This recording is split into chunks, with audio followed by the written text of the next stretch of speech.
जय हिंद दोस्तों, स्वागत है आप सभी का एक बार फिर से आपके अपने एस क्लासेस पर। साथियों, इस क्लास का पेपर इस तरह से डिज़ाइन किया गया है जो आपके यूपी प्लस के 23 अगस्त की दोनों शिफ्ट, 24 अगस्त की दोनों शिफ्ट और 25 अगस्त की दोनों शिफ्ट और 30 अगस्त की दोनों शिफ्टों को के उपरांत ही उन प्रश्नों के आधार पर एनालिसिस करके बनाया गया है कि अब किस तरह के प्रश्न पूछे जा सकते हैं। इसलिए क्लास महत्वपूर्ण हो जाती है। आप ये पूरा पेपर लगाएं, कहीं से भी स्किप ना करें। आपको इसी क्लास से आपके क्वेश्चन पेपर में डायरेक्ट प्रश्न देखने को मिलेंगे। इसलिए पेपर को पूरा लगाएं, अंत तक क्लास में बने रहें। बढ़ते हैं अपने पहले प्रश्न की तरफ। पहला सेक्शन अपना जो है जीके जीएस का है, उसके बाद में हिंदी का सेक्शन आएगा। बढ़ते हैं पहले प्रश्न की तरफ। पहला प्रश्न है, भारत में आर्थिक सुधार नीतियाँ किस वर्ष प्रारंभ की गई थी? ये कब की गई थी? 1951 में, 1971 में, 1991 में या 2001 में? ये प्रारंभ की गई थी 1991 में। और उस समय प्रधानमंत्री कौन थे? वो थे पीवी नरसिम्हा राव जी थे। बढ़ते हैं अगले प्रश्न की तरफ। अगला प्रश्न है, ऊष्मीय मान को डैश डैश द्वारा मात्रक द्वारा प्रदर्शित किया जाता है, तभी किसके द्वारा किया जाता है? किलो जूल ग्राम में, किलोग्राम में। ऑप्शन बी वाला इसका सही जवाब होगा। बढ़ते हैं अगले प्रश्न की तरफ। अगला प्रश्न है, क्षेत्रफल की दृष्टि से उत्तर प्रदेश का भारत में कौन सा स्थान है? चौथा स्थान है, तीसरा, पाँचवा या छठा? जो लोग इसका जवाब चौथा बता रहे हैं वो बिल्कुल बिल्कुल इसका सही जवाब बता रहे हैं। उत्तर प्रदेश का जो स्थान है वह चौथा है। और प्रथम स्थान किसका है? प्रथम स्थान है राजस्थान का। बढ़ते हैं अपने अगले प्रश्न की तरफ। तब इसका कौन सा ठीक हो जाएगा? चौथा ठीक हो जाएगा। बढ़ते हैं अपने अगले प्रश्न की तरफ। अगला प्रश्न है, प्लासी के युद्ध में लॉर्ड क्लाइव ने निम्नलिखित में से किसको हराया था? ये किसको हराया था? ये हराया था सिराजुद्दौला दौला के लिए। ऑप्शन बी वाला इसका सही जवाब होगा। अगला प्रश्न है, भारत और पाकिस्तान की सीमा पर स्थित मुहाने का नाम है। तो मुहाने का क्या नाम है? ये कहते हैं उसके लिए सर क्रीक। ऑप्शन बी वाला इसका सही जवाब होगा। जो लोग इसका जवाब ऑप्शन बी दिए थे वो बिल्कुल इसका सही जवाब दिए थे। कुतुब मीनार का निर्माण कार्य पूरा करवाने का श्रेय किसे दिया जाता है? ये किसे दिया जाता है? ये दिया जाता है इल्तुतमिश के लिए। ऑप्शन बी वाला इसका सही जवाब होगा। बढ़ते हैं अगले प्रश्न की तरफ।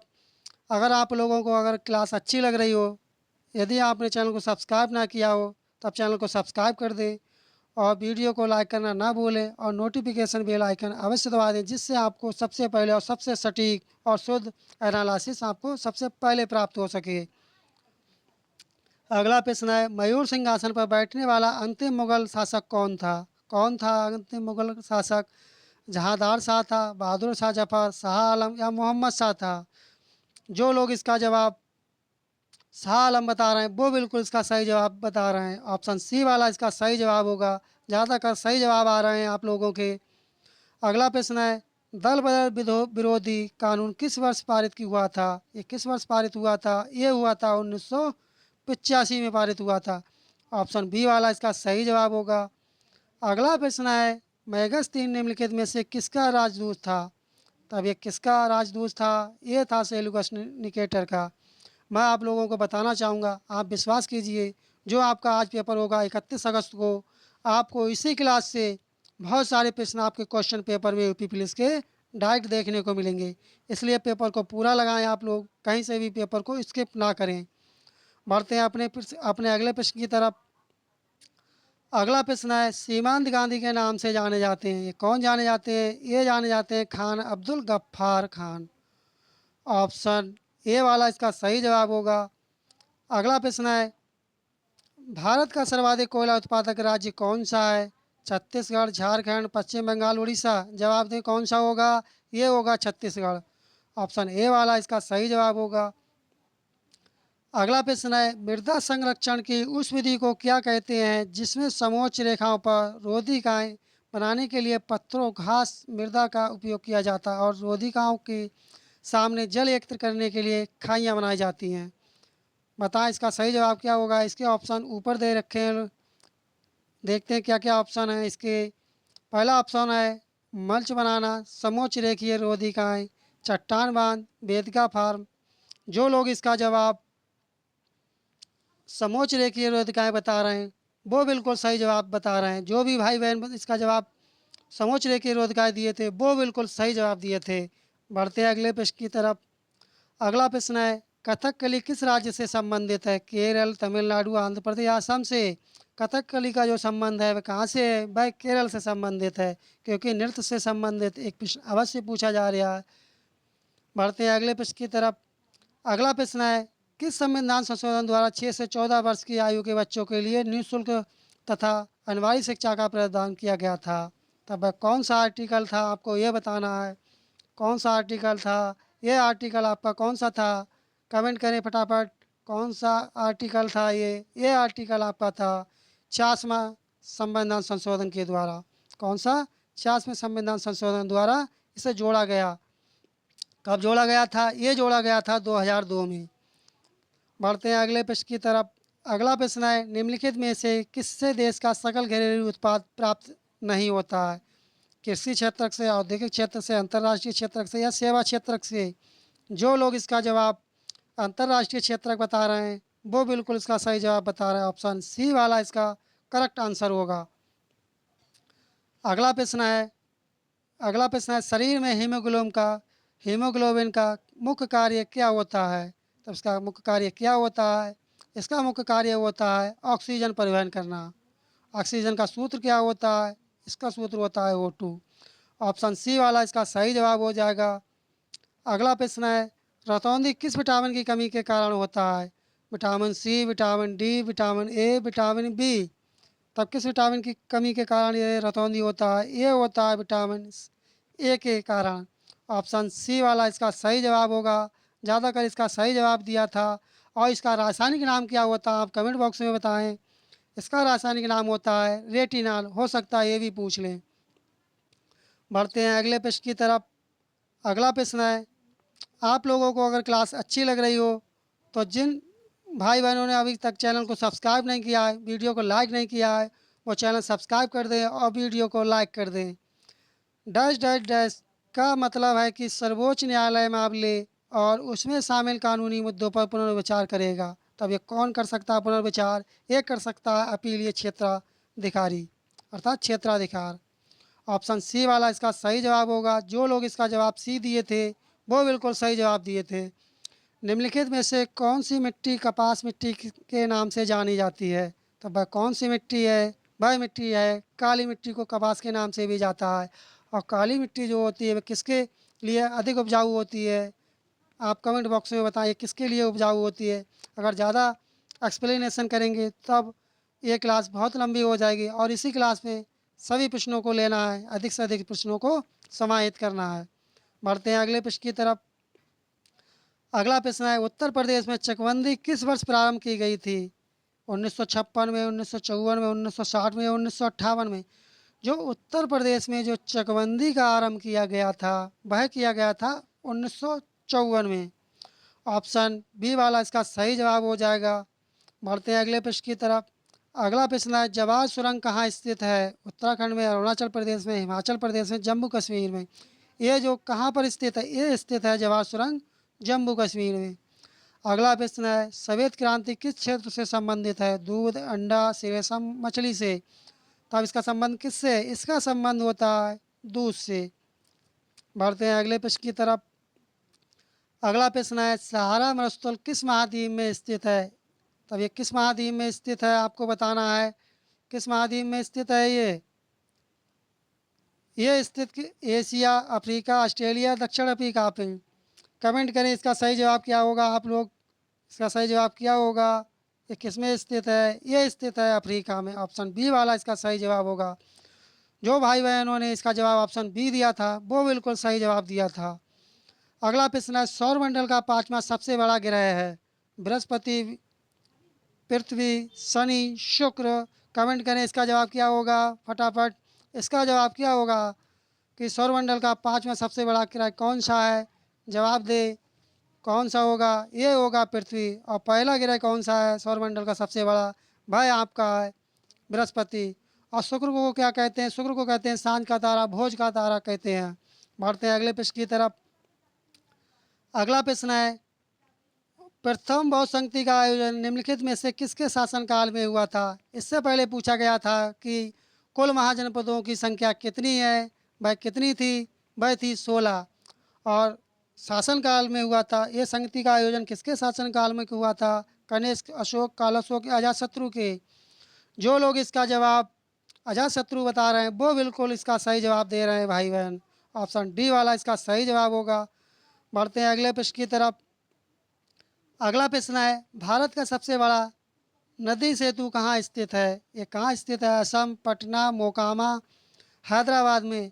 ये कहाँ स्थित है? ये स्थित है असम राज्य में। ऑप्शन ए वाला इसका सही जवाब होगा। अगला प्रश्न है, मलेरिया की दवा निम्न में से किससे प्राप्त की जाती है? ये किससे प्राप्त की जाती है? कमेंट करें। ये की जाती है छाल से। ऑप्शन बी वाला इसका सही जवाब होगा। और किसके पेड़ की छाल होती है? ये होती है सिनकोना के वृक्ष के पेड़ की छाल। बढ़ते हैं अगले प्रश्न की तरफ। अगला प्रश्न है, भारतीय संविधान के किस संशोधन के तहत उच्च न्यायालय के न्यायाधीशों की सेवानिवृत्त की आयु 60 से घटाकर 62 वर्ष की गई थी? 60 से बढ़ा करके 62 वर्ष की गई थी। यह कौन सा था? कमेंट बॉक्स में बताएं। ये था 15 में। बढ़ते हैं अगले प्रश्न की तरफ। अगला प्रश्न है, पूना समझौता महात्मा गांधी और डस के बीच हुआ था। तब किन के बीच हुआ था? ये हुआ था बी आर अम्बेडकर जी के बीच में। ऑप्शन डी वाला इसका सही जवाब दिया। ज़्यादातर आप लोगों ने सही जवाब बताया है इसका। अगला प्रश्न है, ग्राम पंचायत की सदस्यता के लिए उम्मीदवार की आयु कितनी होनी चाहिए? तब कितनी आयु होनी चाहिए? कमेंट करें। तब कितनी आयु होनी चाहिए? इसकी आयु होनी चाहिए 21 वर्ष। ऑप्शन सी वाला इसका सही जवाब होगा। अगला प्रश्न है, निम्नलिखित में से कौन एक इनपुट डिवाइस नहीं है? तब कौन सी है जो एक इनपुट डिवाइस नहीं है? वह नहीं है प्लाटर। और बकाया ये तीनों जो दे रखी है वो इनपुट डिवाइसेस हैं। बढ़ते हैं अगले प्रश्न की तरफ। अगला प्रश्न है, निम्नलिखित में से किसे द्वितीय ताज कहा जाता है? तब ये किसे कहा जाता है? ये कहा जाता है बीवी का मकबरा के लिए। ऑप्शन सी वाला इसका सही जवाब होगा। बढ़ते हैं अगले प्रश्न की तरफ। अगला प्रश्न है, संस्कृत नाटक नागानंद की रचना किस शासक द्वारा की गई थी? शासक का नाम बताना है। तो कौन शासक थे? ये शासक थे हर्षवर्धन। ऑप्शन बी वाला इसका सही जवाब होगा। अगला प्रश्न है, अंतर्राष्ट्रीय न्यायालय किस देश में स्थित है? तब ये किस देश में स्थित है? ये स्थित है नीदरलैंड में। ऑप्शन ए वाला इसका सही जवाब होगा। कहाँ स्थित है? नीदरलैंड में। बढ़ते हैं अगले प्रश्न की तरफ। अगला प्रश्न है, पेनिसिलिन की खोज किसने की थी? तब ये किसने की थी? ये की थी सर अलेक्जेंडर फ्लेमिंग ने। ऑप्शन सी वाला इसका सही जवाब होगा। जो लोग भाई बहन इसका जवाब सी बताए थे वो बिल्कुल सही जवाब दिया था। अगला प्रश्न है, कोलकाता और ढाका के बीच चलने वाली एकमात्र ट्रेन कौन सी है? तो वह एकमात्र कौन सी ट्रेन है? वह है मैत्री एक्सप्रेस। ऑप्शन बी वाला इसका सही जवाब होगा।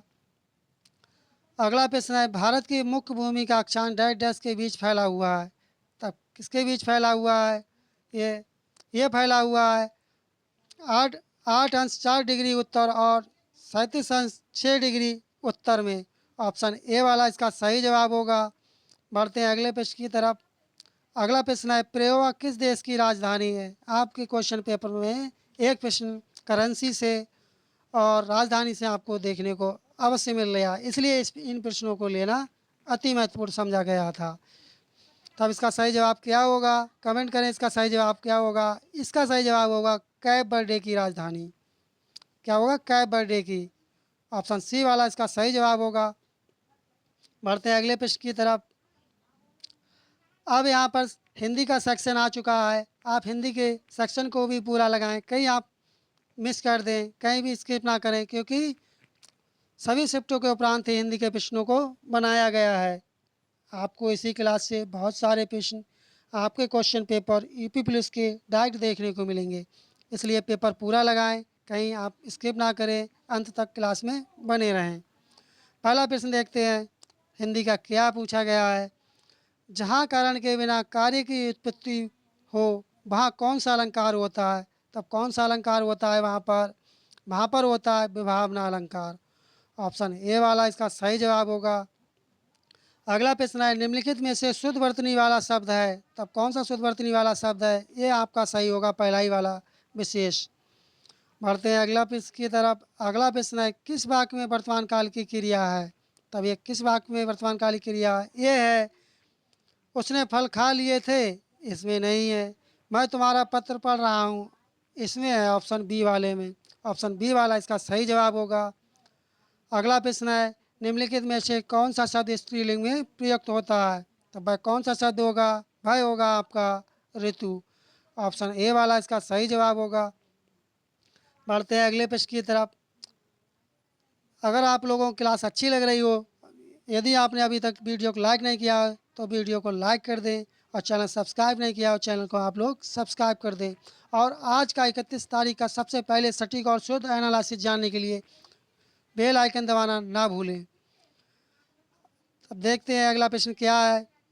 परहित सरे से धर्म नाही भाई, पर पीला सम नाही अधमाई। पंक्ति में क्या पूछा गया है कि यह पंक्ति किसकी लिखी हुई है?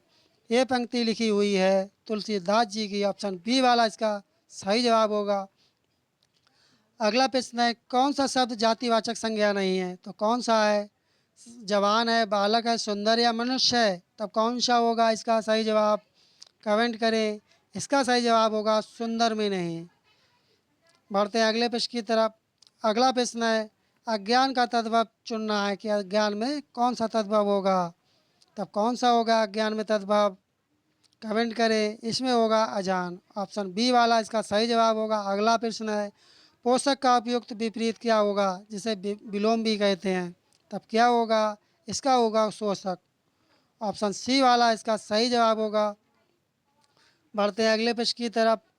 अगला प्रश्न है, अगला प्रश्न अपना है, पौमचरियो किसकी रचना है? किसकी पौमचरियो किसकी रचना है यहाँ पर पूछा गया है। ये किसकी रचना है?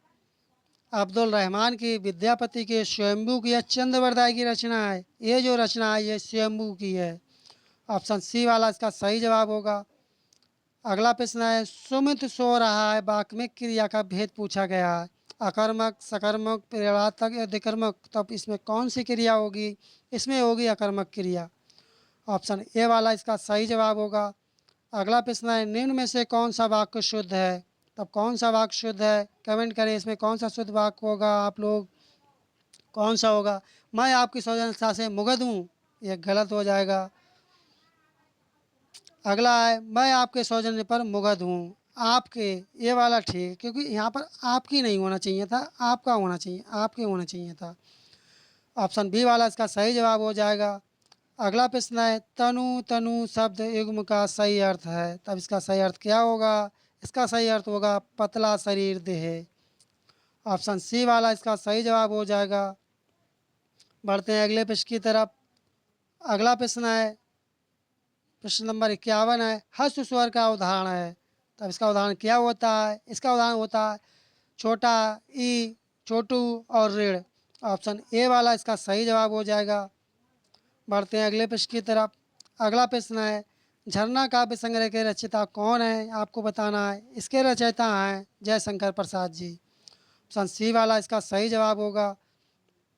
अगला प्रश्न है, प्रसारण का विलोम क्या होगा? प्रसारण का विलोम क्या होता है? इसका होता है आंकुचन।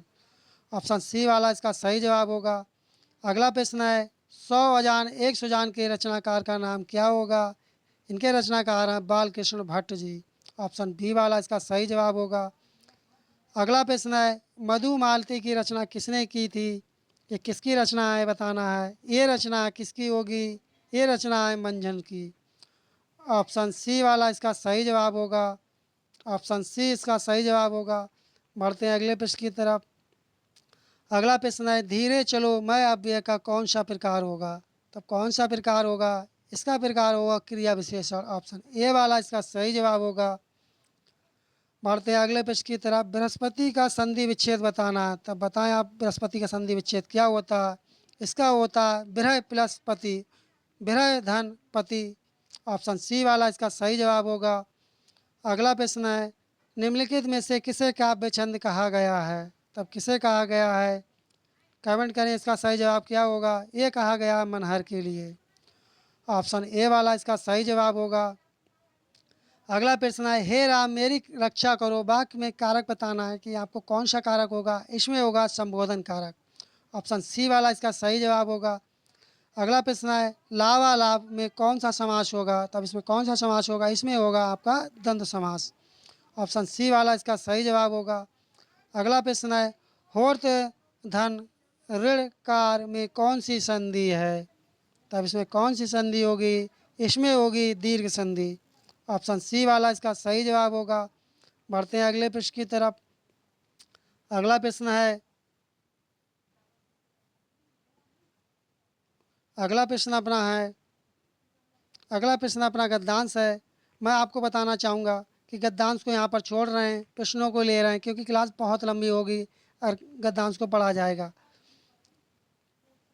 तब बढ़ते हैं अपने प्रश्न की तरफ। हाँ, ये यहाँ से विदय की राजधानी कहाँ थी, तब विदय की राजधानी कहाँ थी, ये थी मिथिला।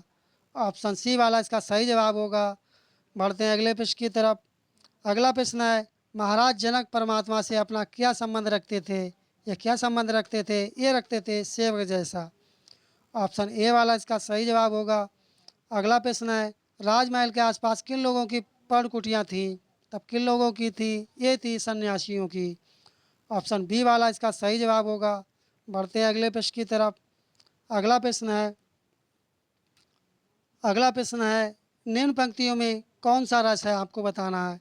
बतरस लालच लाल की मुरली धरी लुकाए, सौ करें भौनी भौनी हंसें दैन कहें नटी जाए। तब इसका क्या होगा, आपको बताना है कौन सा रस होगा। इसमें होगा आपका श्रृंगार रस। ऑप्शन सी वाला इसका सही जवाब होगा। जिन लोगों ने इसका जवाब ऑप्शन सी बताया वो बिल्कुल इसका सही जवाब बताया है। अगला प्रश्न है आकाश को छूने वाला वाक्यांश के लिए एक शब्द क्या होगा, तब क्या होगा, ये आपका होगा गगनचुंबी। ऑप्शन सी वाला इसका सही जवाब होगा।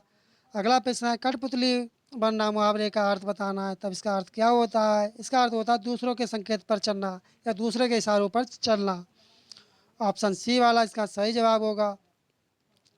अगला प्रश्न है अगला प्रश्न है निम्नलिखित पंक्तियों में छंद का चयन कीजिए। नील सरोवर श्याम तरुण अरुण बारिजन नयन, करऊँ सो मम उष्मा धाम, सदा और सागर शयान। तब इसमें कौन सा होगा छंद, आपको बताना है, पूछा गया है। इसमें होगा छोटा छंद। ऑप्शन सी वाला इसका सही जवाब होगा। बढ़ते हैं अगले प्रश्न की तरफ। अगला प्रश्न है धूप धूप दीप में समास होगा, तब कौन सा समास होगा, इसमें होगा द्वंद्व समास आपका। ऑप्शन सी वाला इसका सही जवाब होगा। अगला प्रश्न है निम्नलिखित पंक्ति में प्रयुक्त अलंकार है अजय तरह न ही रहियो ऋति सेवत इक रंग। तब कौन सा अलंकार होगा इन पंक्तियों में, इनमें होगा सलेस अलंकार। पहला ही वाला इसका सही जवाब होगा। जो लोग इसका जवाब ऑप्शन ए बताए थे वो बिल्कुल सही जवाब दिए थे। यह पुस्तक अभी छपी है, रेखांकित शब्द क्या है, जो यह जो रेखांकित जो नीचे लाइन थी, तब ये क्या है, संज्ञा है, सर्वनाम विशेषण है, सार्वनामिक विशेषण है। तब यह कौन सा शब्द होगा, ये शब्द होगा सार्वनामिक विशेषण का। ऑप्शन डी वाला इसका सही जवाब होगा। अगला प्रश्न है अनुनासिक का संबंध होता है, तब क्या होता है इसका संबंध, आपको बताना है था। इसका संबंध क्या होता है, इसका संबंध होता है केवल नाक से, ये नहीं होता, केवल मुंह से ये भी नहीं होता, नाक और मुंह दोनों से। ये वाला ठीक होगा आपका सी वाला। बढ़ते हैं अगले प्रश्न की तरफ। अगला प्रश्न है अवधि किस उपभाषा वर्ग की बोली है, तब किसकी ये बोली है, ये बोली है क्या पश्चिमी हिंदी की, नहीं है पूर्वी हिंदी की, हाँ ये पूर्वी हिंदी की। ऑप्शन बी वाला इसका सही जवाब होगा। आप लोगों को क्लास कैसी लगी भाई बहनों को, अगर क्लास अच्छी लगी हो तो अभी तक चैनल को सब्सक्राइब नहीं किया हो और वीडियो को लाइक नहीं किया हो, वीडियो को लाइक कर दें और चैनल सब्सक्राइब कर दें और नोटिफिकेशन बेल आइकन ना दबाना भूलें, जिससे आपको सबसे पहले नोटिफिकेशन प्राप्त हो सके। और आप अपना पेपर ध्यानपूर्वक दें, किस अपना धैर्य बनाकर दें, क्वेश्चन को ठीक से पढ़ें, उसके उपरांत ही प्रश्नों का सही जवाब दें और अपनी एक सीट को पक्का कीजिए, सिलेक्शन लीजिए और अपने माँ बाप, अपने गांव, शहर, नगर का और राज्य और सबका अपना नाम रोशन कीजिए। मिलते हैं जल्द ही नेक्स्ट क्लास में एनालिसिस के साथ, आज के सटीक एनालिसिस और शुद्ध एनालिसिस के साथ मिलते हैं नेक्स्ट क्लास में। इसी के साथ यह क्लास यहाँ पर समाप्त करते हैं। मिलते हैं जल्दी अगली क्लास में, तब तक के लिए धन्यवाद। जय हिंद, जय भारत। आपका दिन शुभ हो शुभ हो और आपका पेपर अच्छा हो।